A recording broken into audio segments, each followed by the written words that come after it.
Amen. Purihin po ang Panginoon mga kapatid dahil sa mga awitin po na inaawit natin tuwing magkakasama po tayo. It reminds us sa kabutihan ng Panginoon at lalo na pag magkakasama po tayo, reminding us to strengthen together.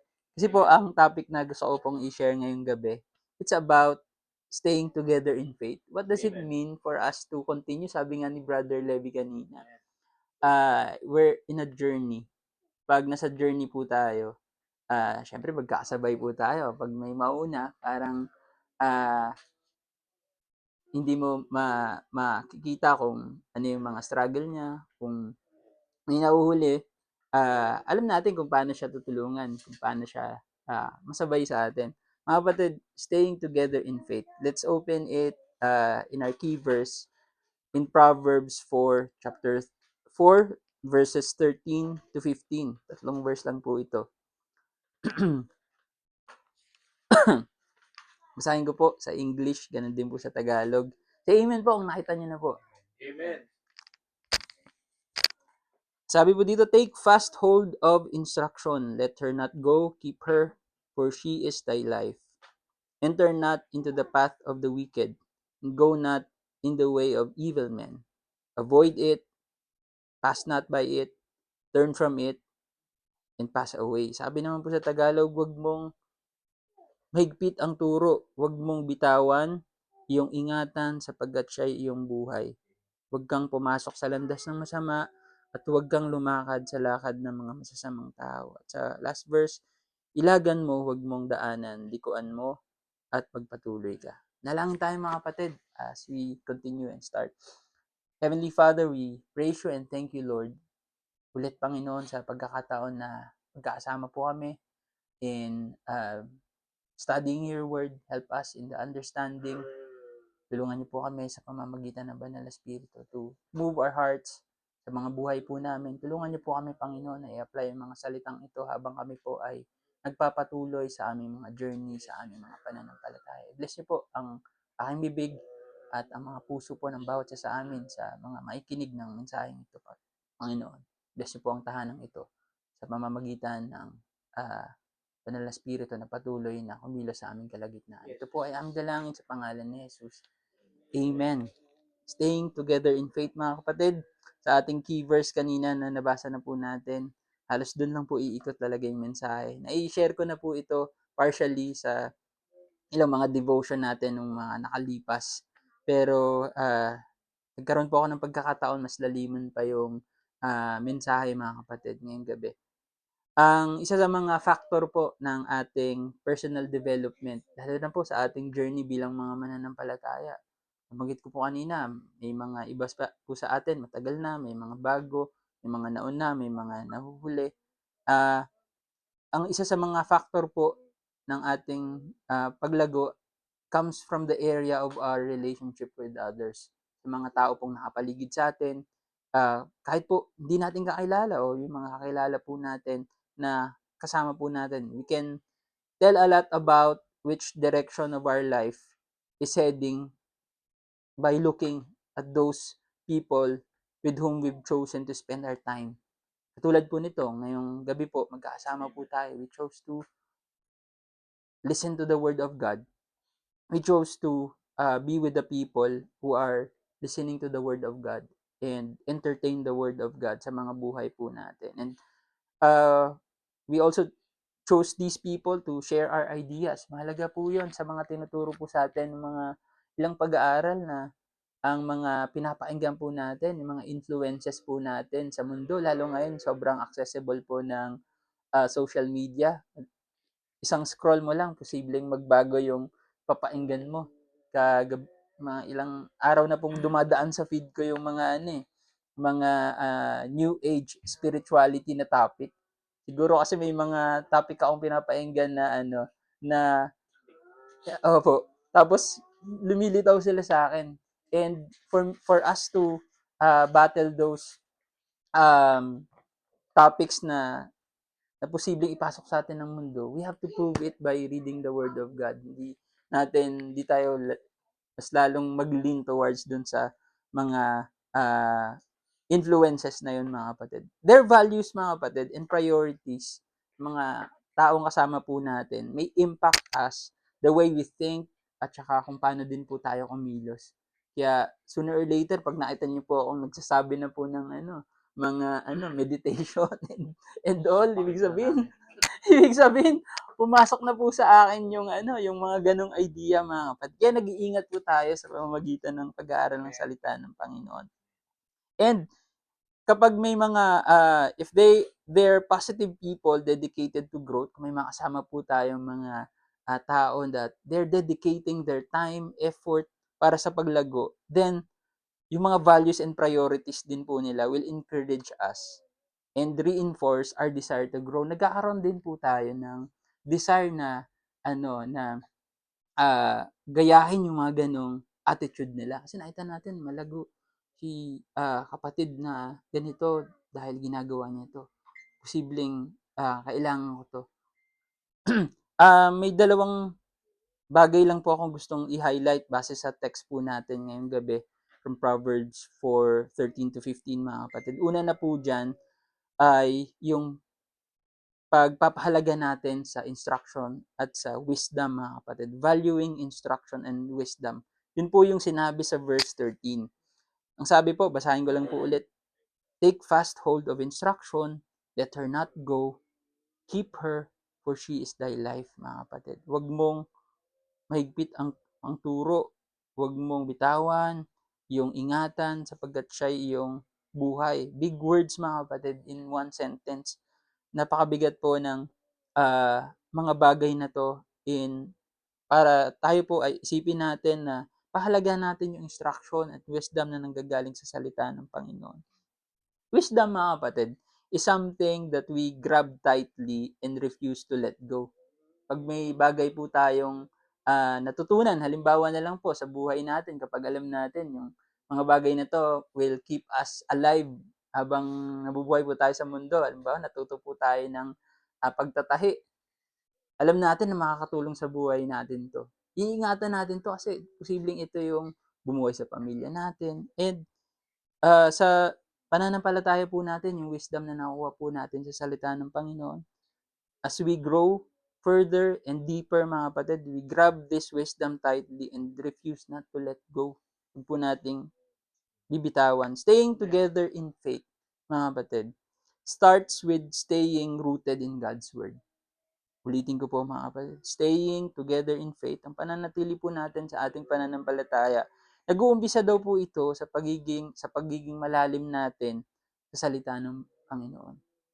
Paano ba tayo magiging malalim? Expose pa po natin ang mga sarili natin sa salita ng Panginoon. Every word na maririnig natin, yun yung pagkakataon na sabi nga sa Joshua, we meditate it araw at gabi para mas ma-integrate sa atin yung salita ng Panginoon. Instruction protects us. Iniingatan po tayo nito. It guides us. Tinutulungan po tayo kung saan tayo pupunta. And keeps us from wandering. Ibig sabihin, para hindi po tayo maligaw sa mga bagay. Araw-araw may decision making po tayo sa pagpapaaral ng anak, sa pananatili sa ating mga marriages, sa pananatili sa commitment natin sa Panginoon. And yung instruction na po na yon will protect us, guide us, and keep us from wandering para hindi po tayo maligaw. Yung isang grupo po, o isang pamilya, o isang church mga kapatid, who values God's wisdom, stays strong together. Yung po yung isang grupo, isang pamilya, o ang isang church who values God's wisdom, stays strong together. Kaya yun, sa mga ganitong pagkakataon po, yung mga kapatid natin, kaya nga po nire-record natin para yung mga kapatid natin na hindi kasama dito, day 2 na lumago sa paikinig ng salita ng Panginoon. Kasi nakita po natin yung kahalagahan ng pag-aaral at paikinig will let us grow yung mga faith po natin. Because our faith cometh by hearing, and hearing by the word of God, mga kapatid. And it also encourages us to tightly hold on to godly instruction and wisdom because it leads to life. Yun po yung common theme sa Biblia, mga kapatid, sa salita ng Panginoon. This instruction is not bringing us to death. Binibigyan tayo ng buhay, mga kapatid. And it has proven us a lot of lives sa mga nakita po natin, ng mga kapatid natin na binago ng Panginoon, kahit sa ibang mga Kristiyano, yung mga testimony nila, it really brings their lives to life. Yung mga buhay nila, hindi naman, pag na-expose sila sa salita ng Panginoon, hindi naman sila napariwara. Wala pa akong nakitang tao na na-expose sa salita ng Panginoon at napariwara yung buhay. Posibleng, o karamihan sa atin, na nung na-expose tayo sa salita ng Panginoon, nagkaroon tayo ng mabibigat na problema. Kasi hinanda tayo ng Panginoon pala sa mas greater things para makita natin yung kabutihan niya. Pero hindi tayo napariwara, mga kapatid, di ba? Amen po dun. Letting go of it can lead to spiritual danger or death. Yun na nga po, mga kapatid, na nabanggit ko kanina. Letting go this wisdom or this instruction na lagi nating pinanghahawakan sa ating journey in our faith will lead to spiritual danger or death, mga kapatid. Siguro magbukas tayo ng isa sa mga verses na naitabi ko rin dito, mga kapatid. Basahin po natin sa very familiar verse, mga kapatid, sa Psalms 119, 105, mga kapatid. Tayo, basahin nyo nga. May Tagalog po kayo. Yun, ganda po sa Tagalog. Opo, verse 105 po.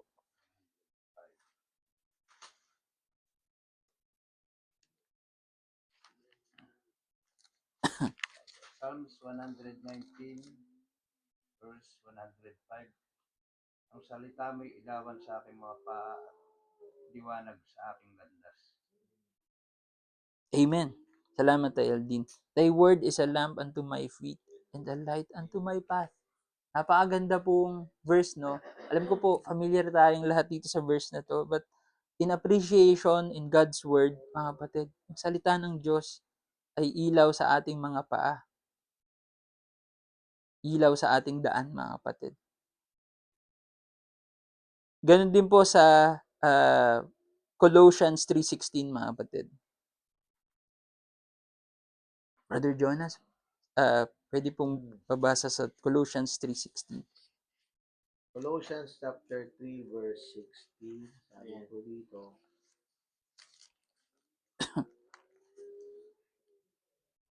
manahanan nawang sagana sa inyo ang salita ni Kristo ayon sa buong karunungan. Kayo'y mangagturoan at mangagpaalalahanan sa isa't isa sa pamamagitan ng mga salmo at ng mga himno at mga awit na ukol sa Espiritu na magsiawit kayong may biyaya sa inyong puso sa Diyos. Amen, mga kapatid. Mahalaga po na ma-appreciate natin ang salita ng Panginoon at mga taong nakapaligid po sa atin in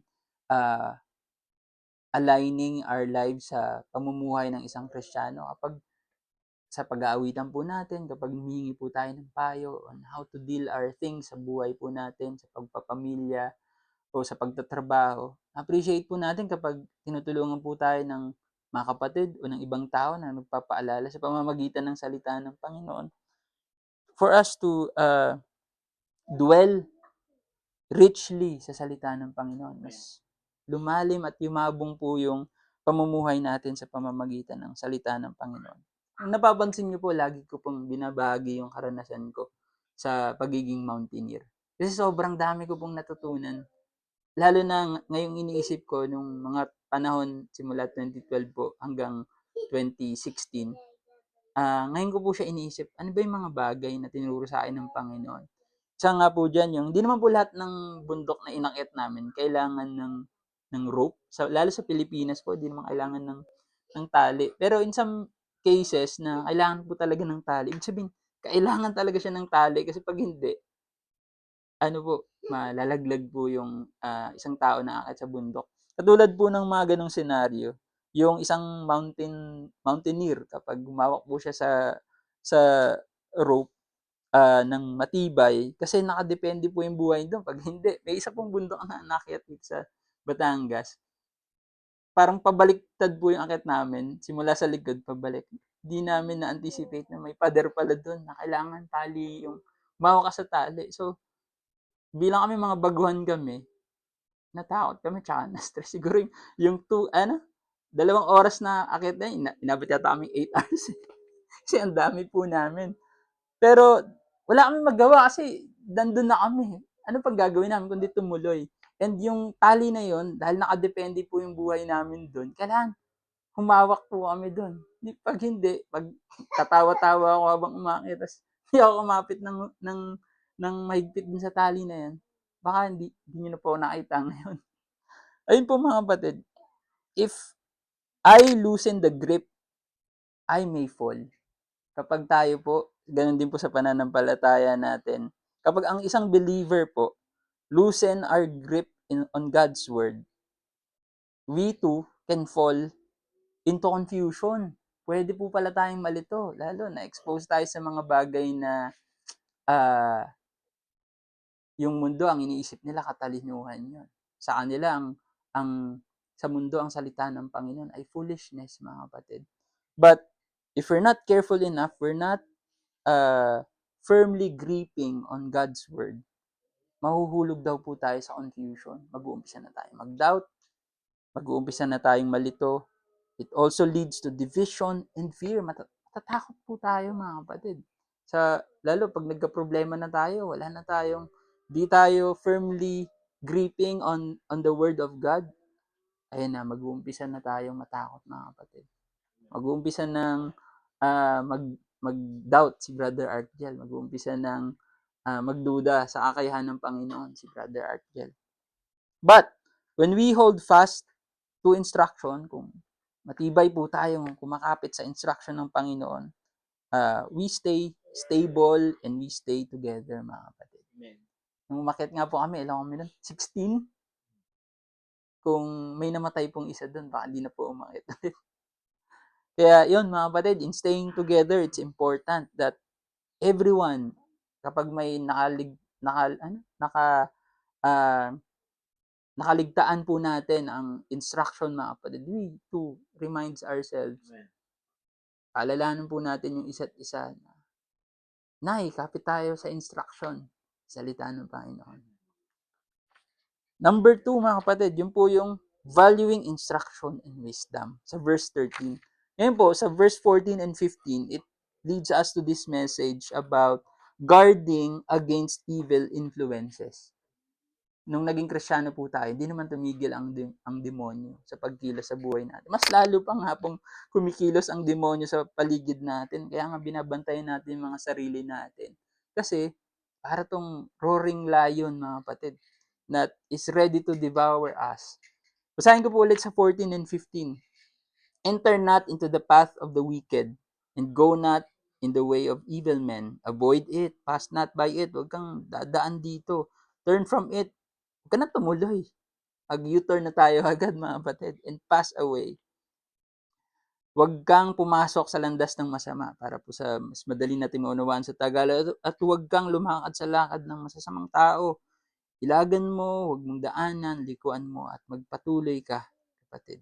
Staying together in faith requires separation from sinful influences. Kaya we always choose to go to the Bible study instead of yung reunion. Posibleng po yan, ilayo tayo niyan sa sa focus natin. And evil has a path too. Ganun din siya, binigyan din tayo ng madaling daan. Malinaw, tempting, destructive, mga kapatid. And we are warned, pinapaalalahan po tayo to avoid it completely. Wala pong negotiable na part na kahit 80% lang na sa salita ng Panginoon, 20% sa evil na. Hindi po, mga kapatid. U-turn 100%. The text na binasa po natin, it uses strong action words, mga kapatid. Ang dami po ng sunod-sunod, no? Kapag i-meditate po natin yung salita ng Panginoon in this last verse alone, ang dami sunod-sunod. Sabi, avoid, don't go near, turn away, and pass away. Yung mga salita po na to ay nagpapakita ng kahalagahan na kailangan nating gawin talaga dahil mabigat itong bagay, seryosong bagay po habang tayo po ay nasa ating journey. And unity grows when believers choose holiness together. Amen. Unity grows when believers choose holiness together. Di po sinabi ditong we choose holiness by ourselves or alone. Mag-isa lang ako, okay na to, Brother Jonas.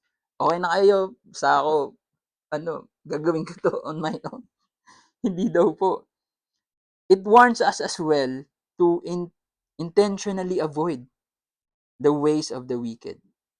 And na-appreciate ko po yung pagpapaalala sa atin sa mga uh, Bible studies, prayer meeting, and our when we listen to the Word of God every Sunday.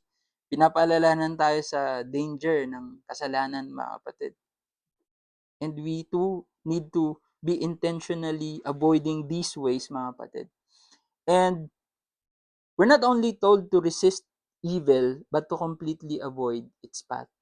Huwag na daw po nating daanan. Dahil nakita na po natin yung distraction nung binago po tayo ng Panginoon. Nung lumayo tayo, nakita natin yung bigger picture na sayang yung buhay ko, no? Nakilala ko yung Panginoon. Nung mga pagkakataon na to. Gamit ko yung buhay ko para i-share sa iba na nagsasuffer ngayon kasi sila nahirapan silang i-handle yung pamilya nila.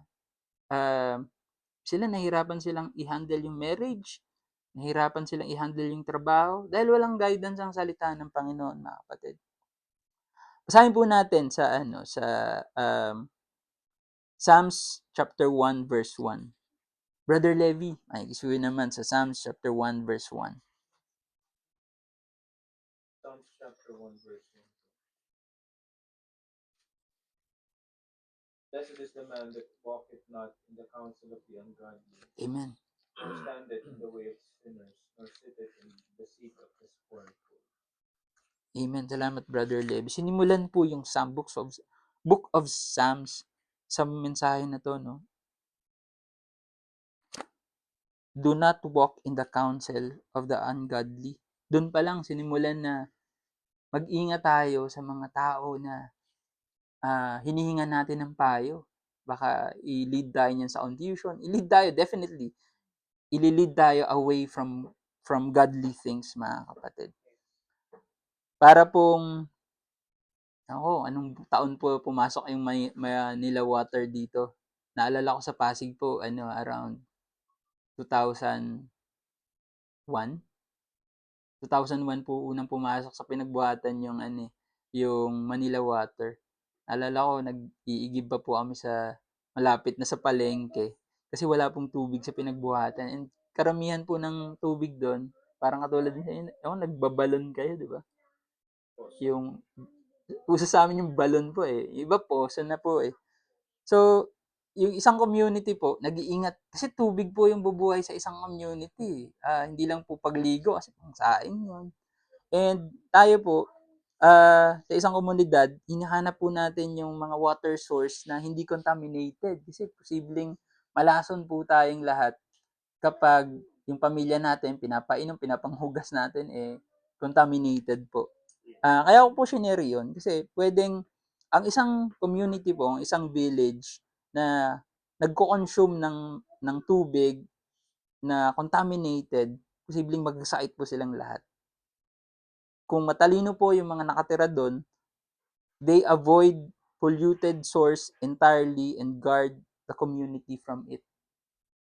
Ano pong align nito sa ating pananampalataya, mga kapatid? Tayo pong mga mananampalataya must protect our community kung saan po tayo nabibilang. Maliban po sa literal, yung pangalan po ng ating church ay Faithful Witness Community. Mga kapatid, protect our community from sinful influences. Nagsisimula po talaga yan sa maliit. Di naman po magsisimula yan sa malaking bagay na bigla na lang aatakihin yung isang community ng dilubyo. Magsisimula po yan sa maliit, unti-unti. What enters one affects all. Pag may trumabaho ang influence ng pollution sa ating pastor, lahat tayo maapektuhan mga kapatid. Spiritually, I'm talking about spiritual influences mga kapatid. Kaya iniingatan po natin ang isa't isa sa pamamagitan ng pananalangin sa isa't isa. Kahit pinakabago hanggang sa pinakamatagal na parte po ng ating community, we pray for them. Kasi nga, ang business po natin ay about souls. Yun po ang, habang nabubuhay po tayo, wag po tayong mawala sa ganung focus mga kapatid. And in conclusion mga kapatid, dalawang bagay din po, we need to be proactive in righteousness. Proactive in righteousness. Kailangan hindi po iintayin ni Brother Levy na, Brother Argel, ito yung gagawin natin. Kailangan sa sarili po natin, gagawin natin ito sa guidance ng salita ng Panginoon. The instruction to turn from it, pass away, it teaches us to be intentional in staying away from sin. Intentional daw po sa paglalayo sa mga kasalanan. It's not enough to just resist. We must flee from it. Huwag na nating subukan o huwag na nating tikman kasi doon na nagsisimula. And secondly, wisdom is protective. Ang karunungan po na nanggagaling sa salita ng Panginoon ay iniingatan tayo mga kapatid. Protection natin to. Hindi po to anting-anting na parang confident tayo sa mga bagay na masama sa paligid natin kasi di tayo tatablan yan. Hindi po mga kapatid. Ang wisdom po na nanggagaling sa salita ng Panginoon, ito po ay protective. These words na naaral po natin ngayong gabi shows that wisdom not only guides or guides us but protects us from the destruction that comes from evil choices and companions. Evil choices and companions. Kaya ang mensahe po natin talks about staying together in faith kasi in our community, we stay together para sa paglago ng ating pananampalataya. Okay lang po, Ma'am Christy, pasok po kayo. Nag-uusap po kami tungkol sa uh, pagsasama-sama po natin, staying together in faith. At nasa conclusion part na po ako where ulitin ko po, mag-recap lang po ako. Una po, ang pagpapahalaga natin sa instruction and wisdom sa salita ng Panginoon. Valuing instruction and wisdom. Secondly, guarding against evil influences. Pag-iingat po sa lahat po ng bagay, lalo na sa trabaho po, no? Kasi hindi naman ang mga trabaho natin, hindi naman automatically naka-default Kristiyano lang yung mga kasama natin. 90% dyan, hindi talaga nakakilala sa Panginoon. Kaya kailangan po nating ingatan ang ating mga sarili against evil influences. It's not always comfortable to associate with people who are ahead of us in their growth, mga kapatid. But it's always profitable. Hindi daw komportable minsan na makakasama tayo na mas malago sa atin. Mas maganda nga daw po yun. Kasi mas makakatulong yun, mga kapatid. Balang araw, may mamimit po tayong tao na mas malago po tayo. At sila po ay nag-uumpisa sa pananampalataya nila.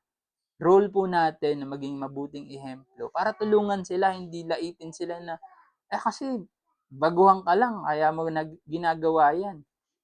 Kailangan po natin silang tulungan. Try to cultivate relationships with those people who can help us grow. Kung sino daw po yung mga tao na nakakatulong para lumago tayo, mas laliman po natin yung pananampalataya, ang relationship natin sa kanila. That way, yung pananampalataya po natin mga kapatid will grow together with them mga kapatid. But don't think only in terms of what we can gain. Di lang daw po kung anong mahihita ko kay Tatay Aldin. Kung ano po yung matutulong natin. Kung ano daw po yung pwede nating ipanalangin para sa kanya. Mas matutuwa po tayo kapag nakita natin after 5 years, malalago po yung mga kasama natin. Purihin po ang Panginoon. And always bring something to the table ourselves. Tayo po mismo ang magdadala ng mga bagay na makabuluhan. Lalo na po, pag nasa isang pagtitipon po tayo, kailangan sa atin po nang gagaling ang salita ng Panginoon. Huwag nating hintayin yung ibang tao pa yung sa unbeliever pa na biglang out of nowhere may magsasalita yung unbeliever ng mga bagay na posibleng positibo para sa kanya. Bilang mga Kristiyano, may initiative po tayo, proactive po tayo. Kapag nilagay tayo sa gitna ng mga tao, kahit may believer o hindi, sa atin daw po manggagaling ang pagbabahagi ng salita ng Panginoon. Kasi ito po ay wisdom. Ano bang ginagawa ng wisdom sa pag-aaral natin? Protective po ito, mga kapatid. Lastly, we've got to make the relationship win-win or it won't last. Kapag hindi po natin sinamantala ang mga relationship na to na magpapalago in both ways, papalago sa kanya, magpapalago sa atin, hindi po ito tatagal. So ano pong conclusion natin in staying together in faith, mga kapatid? Kailangan po natin dalhin ang wisdom, tulungang ingatan ang ating mga sarili sa mga impluensya ng mundo. Salamat po sa Panginoon, mga kapatid. In just simple words na nabasa po natin sa Proverbs 4:13 to 15, mga kapatid. I know these words are familiar na minsan umuulit na po sa atin to. And yun po yung role natin, ulit-ulitin talaga ang mensahe ng salita ng Panginoon para ma-integrate to sa mga sistema natin. Kahit malagpasan natin yung edad ni Enrile na 101. Pag nilagay tayo, 102 years old, si Brother Artgel, nilagay sa kalagitnaan ng mga unbelievers, hindi tayo nagmumura. Hindi tayo, sa atin dapat nanggagaling ang pag-encourage, ang pag-share ng wisdom na nanggagaling sa salita ng Panginoon. Not by experience, pero base sa instruction ng salita ng Panginoon, mga kapatid. Wala naman tayong may pagmamalaki dahil sa pinag-aralan o dahil sa yaman na na-achieve natin sa mundo. Balang araw, magsama-sama po tayo. Sana magkakatabi yung natin, no, paglilibingan. Pero parang malabo yun. Wala po tayong dadalhin doon, mga kapatid. Kaya purihin ang Panginoon. We stay together in faith, mga kapatid. And see you there. Yun po, mga kapatid. Let's bow our head. Let us pray as we close this. Heavenly Father, we praise you and thank you again, Lord, in reminding us to stay together in growing our faith sa pamamagitan ng salita mo, in gaining wisdom, in protecting us, Panginoon, and guiding us sa mga impluensya na ino-offer ng mundo. Tulungan niyo po kami, Panginoon, as we continue our faith, as we continue with the people around us sa pamamagitan ng inyong mga salita, Panginoon. Tulungan niyo po kami na mas lumalim pa po, mas lumago pa po ang bawat isa sa aming pananampalataya. Ganun din po ang mga kapatid namin. We pray sa pangunguna po ng aming pastor, our church will grow more mature, Panginoon, sa aming mga kapatid, Panginoon. If they're struggling sa mga kasama po namin dito, ganun din po kay Ma'am Christy, Panginoon, sa mga pamilya po namin. Kayo po ang nakakita sa mga struggle namin sa aming pamumuhay, sa aming trabaho. At kayo din po, Panginoon, ang mag-guide sa amin. Huwag po namin kalimutan mga salita mo, Panginoon, araw-araw, na tulungan niyo po kami, Panginoon, i-guide ang bawat decision, ang bawat step, Panginoon, na aming gagawin. Tinataas po namin ang pangalan sa gabing ito sa aming fellowship. Kayo po ang manguna. We pray this in Jesus' name. Amen. Amen. Hindi po.